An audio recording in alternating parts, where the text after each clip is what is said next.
In this video, we're going to go through a quick overhead squat assessment to determine what's limiting your overhead squat mobility and what you can do to fix it.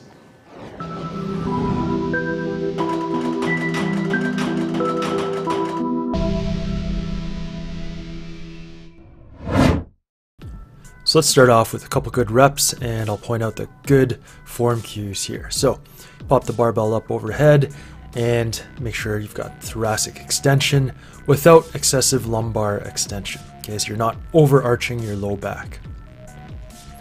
You're in your proper normal squat stance, and when you're holding the bar, you've got external rotation of the shoulder, elevation of the scapula, and lat activation. Okay, so you're trying to break the bar and bend it downwards like you're trying to pull it over your head. Squat down, try to achieve some decent depth, hips at least to the knees, lock out the elbows, and you drive the knees out to open up space in your hips to get down low. Now you can see the barbell tracks over midfoot. That's going to keep you balanced, and your knees can totally travel in front of your toes. Okay, knees behind toes is an old myth you want to get rid of. Now the first common fault is the heels pop up. So to try to get depth, people will try to lift their heels off the ground, and that is not good. And what that's often a symptom of is a lack of dorsiflexion range of motion. And we're going to talk about how to fix all these issues in a bit. The second most common fault is excessive butt wink and or lumbar flexion. So to achieve depth, some people have to posteriorly tilt the pelvis and or flex the lumbar spine. And this is not a good thing, especially if you're under load, because a flexed spine under load is a recipe for disaster.